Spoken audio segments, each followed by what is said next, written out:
ये आकाशवाणी पटना है। अब आप अंशु अवस्थी से प्रादेशिक समाचार सुनिए। पहले मुख्य समाचार। प्रदेश में 16 दिनों का लॉकडाउन लागू, कड़ाई से अनुपालन के लिए जगह जगह मजिस्ट्रेट और सुरक्षा बलों को किया गया तैनात। कोविड-19 संक्रमण के 1385 मामलों की पुष्टि के साथ ही राज्य में संक्रमण का आंकड़ा 21,000 के पार। अब तक 180 लोगों की महामारी से मौत।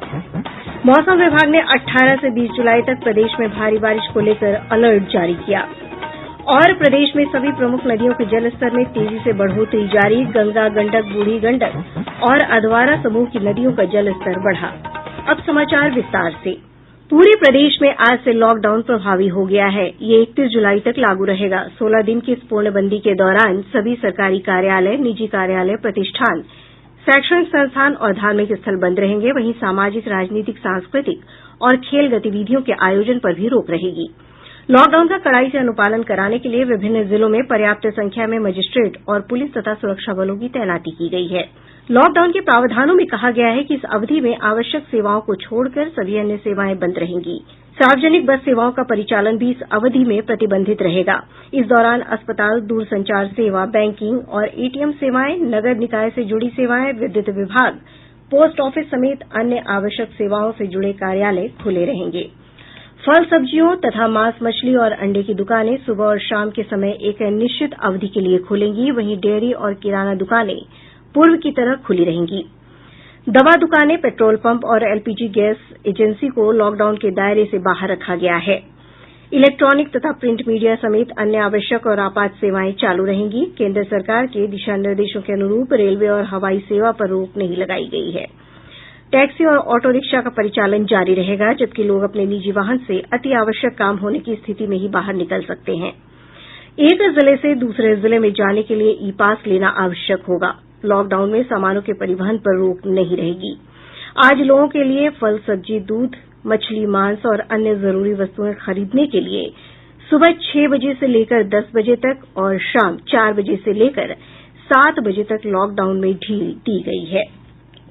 ग्रामीण क्षेत्रों को लॉकडाउन से छूट दी गई है। लॉकडाउन में आतिथ्य सेवा से जुड़े होटल और लॉज जैसे प्रतिष्ठानों को भी खोलने की अनुमति दी गई है। वहीं रेस्तरां, भोजनालय और ढाबे से होम डिलीवरी की सुविधा मिलती रहेगी। निर्माण कार्य से संबंधित गतिविधियों को भी लॉकडाउन से छूट दी गई है। खेतीबाड़ी से संबंधित कार्य और खाद बीज की दुकान के अलावा पशु आहार से जुड़े दुकान भी खुले रहेंगे। गैराज, मोबाइल मरम्मत और अन्य संबंधित दुकानों को खोलने के लिए प्रशासन से अनुमति लेनी होगी। विभिन्न जिलों से हमारे संवाददाताओं ने खबर दी है कि लॉकडाउन का व्यापक असर देखा जा रहा है। इक्के दुक्के वाहनों को छोड़कर सड़कों पर आवाजाही दिन के समय बंद रही। बिना काम के बाहर निकलने पर कई लोगों से जुर्माना वसूला गया। वहीं बिना मास्क के पकड़े जाने पर आज 37,000 लोगों से 18,63,000 रुपये से अधिक दंड वसूला गया। नियमों के उल्लंघन के मामले में 1 जुलाई से अब तक राज्य में 2 करोड़ 58 लाख जुर्माना वसूला गया है। शेखपुरा जिले में ड्रोन के माध्यम से नजर रखी जा रही है। प्रदेश में कोविड-19 महामारी से संक्रमित लोगों की संख्या तेजी से बढ़ी है। आज 1385 नये मामलों की पुष्टि हुई है, जिसके बाद राज्य में संक्रमण का आंकड़ा बढ़कर 21,558 हो गया है। पिछले 5 दिनों में 5,000 से अधिक लोग कोरोना वायरस से संक्रमित हुए हैं। स्वास्थ्य विभाग से प्राप्त जानकारी के अनुसार इसमें से 13,533 लोग स्वस्थ होने के बाद घर जा चुके हैं। राज्य में संक्रमण के सबसे अधिक मामले पटना जिले से दर्ज किए गए हैं, जहां पिछले 24 घंटे में 378 नये मामलों की पुष्टि हुई है। इसके साथ ही जिले में संक्रमितों का आंकड़ा बढ़कर 2,879 हो गया है। इस महामारी से प्रदेश में अब तक 180 लोगों की मृत्यु हुई है। स्वास्थ्य विभाग के अनुसार पटना के बाद सबसे अधिक 93 नये मामले नालंदा, 68 मामले मुजफ्फरपुर और 63 मामले सीवान जिले से सामने आये हैं। वहीं पश्चिम चंपारण, भागलपुर, जमुई और भोजपुर जिले से 50 से अधिक नये मामलों की पुष्टि हुई है। शेखपुरा के अनुमंडल पुलिस पदाधिकारी सुरेंद्र कुमार सिंह कोरोना पॉजिटिव पाये गये हैं। महामारी की पुष्टि के बाद उन्हें क्वारंटीन कर दिया गया है और एसडीपीओ कार्यालय को बंद कर दिया गया है। इधर नालंदा जिले में बेन प्रखंड स्थित प्राथमिक स्वास्थ्य केंद्र के प्रभारी सहित 2 स्वास्थ्यकर्मी भी संक्रमित हो गये हैं। रेलवे ने कोविड महामारी के इलाज में अस्पताल और बेड की कमी को देखते हुए रेलगाड़ियों को कोविड केयर कोच के रूप में बिहार के 15 स्टेशनों पर लगाने का फैसला किया है। हर स्टेशन में 20-20 की संख्या में 300 आइसोलेशन कोच खड़े रहेंगे। पूर्व मध्य रेलवे के मुख्य जनसंपर्क अधिकारी राजेश कुमार ने बताया कि पटना के अलावा सोनपुर, नरकटियागंज, जयनगर, रक्सौल, बरौनी, मुजफ्फरपुर, सहरसा, सीवान, समस्तीपुर, दरभंगा, सीतामढ़ी, छपरा, कटिहार और भागलपुर में इन विशेष रेलगाड़ियों को खड़ा किया जा रहा है। इन कोच में इलाज की सुविधा राज्य सरकार द्वारा उपलब्ध कराई जायेगी। मुख्यमंत्री नीतीश कुमार ने राज्य में कोविड महामारी की स्थिति की वरिष्ठ अधिकारियों के साथ समीक्षा की। श्री कुमार ने राज्य में हर दिन कोविड-19 की जांच की क्षमता को बढ़ाकर 20,000 करने को कहा। इसके अलावा उन्होंने जांच की सुविधा प्राथमिक स्वास्थ्य केन्द्र के स्तर पर भी शुरू करने का निर्देश दिया है। मुख्यमंत्री ने कोविड केयर अस्पतालों में सुविधाओं को बढ़ाने और ऑक्सीजन की उपलब्धता सुनिश्चित करने को कहा। इसके अलावा एहतियात के तौर पर होम आइसोलेशन के लिए लोगों को प्रशिक्षण देने पर भी मुख्यमंत्री ने जोर दिया। एम्स नई दिल्ली के डॉक्टर राकेश गर्ग ने कहा है कि कोविड-19 संक्रमण का प्रसार एक ऐसे व्यक्ति के माध्यम से होता है जिसने विदेश यात्रा की हो या संक्रमित व्यक्ति के संपर्क में आया। सबसे ज्यादा मायने वाली चीज ये रखती है कि हम कोविड-19 की सस्पिशन उस पर ज्यादा डिपेंड करेंगे अगर उसकी कुछ ऐसी जगह से ट्रेवल की हिस्ट्री है जहां पर पॉजिटिव केसेस थे, एंडेमिक एरिया था, या फिर उनका ऐसे कांटेक्ट हुआ किसी पेशेंट से जो ऑलरेडी पॉजिटिव था, ये सस्पेक्ट था, या फिर ऐसे पेशेंट की जो देखभाल कर रहा है जो कि पॉजिटिव है, ये सस्पेक्ट है। तो अगर ये हिस्ट्री पॉजिटिव है और साथ में सिम्टम्स भी हैं, तो उसमें चांसेस कोविड-19 के होने के रहते हैं। पटना प्रमंडल के आयुक्त संजय कुमार अग्रवाल ने कोरोना के इलाज के लिए 6 जिलों में पटना सहित कमिश्नरी के 6 जिलों में विशेष कोषांग का गठन किया है। उन्होंने कोविड-19 से स्वस्थ हुए लोगों से प्लाज्मा दान करने की अपील की है। पटना प्रमंडल के आयुक्त संजय कुमार अग्रवाल ने कहा है कि ऐसे लोगों को कोरोना योद्धा के तौर पर प्रमाण पत्र और प्रशस्ति पत्र दिया जायेगा। इसके अलावा साल भर के भीतर प्लाज्मा दान करने वाले व्यक्ति या उसके परिवार को किसी भी सदस्य के लिए रक्त की आवश्यकता होने पर 1 यूनिट खून उपलब्ध कराया जाएगा। प्रादेशिक समाचार आप आकाशवाणी पटना से सुन रहे हैं। प्रधानमंत्री नरेंद्र मोदी ने कोविड-19 महामारी से निपटने के लिए वैश्विक समुदाय से ऐसा एजेंडा तैयार करने का आह्वान किया है जिससे कि इस महामारी से प्रभावी तरीके से निपटा जा सके। भारतीय यूरोपीय संघ के 15वें शिखर सम्मेलन को वीडियो कॉन्फ्रेंसिंग के जरिए संबोधित करते हुए उन्होंने कहा कि नागरिकों के स्वास्थ्य और समृद्धि को आज चुनौती का सामना करना पड़ रहा है।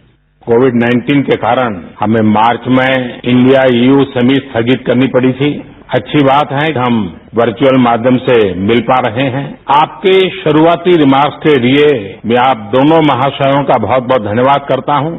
आपकी तरह मैं भी भारत और EU के संबंधों को और विस्तृत और गहरा बनाने के लिए प्रतिबद्ध हूं। इसके लिए हमें एक दीर्घकालीन स्ट्रेटेजिक पर्सपेक्टिव अपनाना चाहिए। केंद्र सरकार ने कहा है कि कोरोना वायरस से स्वस्थ होने वालों की कुल संख्या 6,12,815 हो गई है। देश में स्वस्थ होने की दर 63.25% हो गई है। पिछले 24 घंटे में रिकॉर्ड 20,783 लोग स्वस्थ हो चुके हैं। फिलहाल देश में कुल 3,31,146 संक्रमित लोगों का इलाज चल रहा है। स्वास्थ्य और परिवार कल्याण मंत्रालय के अनुसार पिछले 24 घंटों के दौरान देश में कोविड-19 के कुल 32,695 नये मामले दर्ज किए गए हैं। अब तक देश में 9,68,000 से अधिक लोग इस महामारी से संक्रमित हुए हैं। वहीं 24,915 लोगों की मृत्यु हुई है। कोविड-19 महामारी के मद्देनजर वर्ष 2020-21 के लिए एनसीसी ने अब कैडेटों के चयन के लिए ऑनलाइन नामांकन होगा। इधर नामांकन की अंतिम तिथि बढ़ाकर 31 अक्टूबर कर दी गई है। एनसीसी महानिदेशालय ने कहा है कि जिन स्कूलों और कॉलेजों के छात्र एनसीसी से संबद्ध नहीं है वे भी ओपन यूनिट सिस्टम के तहत नामांकन करा सकते हैं। प्रदेश में सभी प्रमुख नदियों के जलस्तर में तेजी से बढ़ोतरी जारी है। केंद्रीय जल आयोग से प्राप्त जानकारी के अनुसार गंगा नदी का जलस्तर पटना, मुंगेर और भागलपुर जिले में विभिन्न स्थानों पर बढ़ रहा है। पटना के गांधी घाट, हाथीदह और भागलपुर में जलस्तर खतरे के निशान के आसपास पहुंच गया है। वहीं घाघरा नदी के जलस्तर में सारण जिले के छपरा में बढ़ोतरी दर्ज की गयी। गंडक नदी मुजफ्फरपुर जिले के रेवा घाट में खतरे के निशान से 7 सेंटीमीटर ऊपर बह रही है। वहीं बूढ़ी गंडक नदी का जलस्तर पूर्वी चंपारण, मुजफ्फरपुर, समस्तीपुर और खगड़िया में लगातार बढ़ रहा है। पूर्वी चंपारण जिले के लालबगिया घाट में और खगड़िया में नदी का जलस्तर लाल निशान के आसपास दर्ज किया गया है। बागमती नदी का जलस्तर सीतामढ़ी जिले के कटौंझा में अब भी खतरे के निशान से 2 मीटर ऊपर बना हुआ है। वहीं अधवारा समूह की नदियां दरभंगा के कमतौल और एकमी घाट में उफान पर हैं।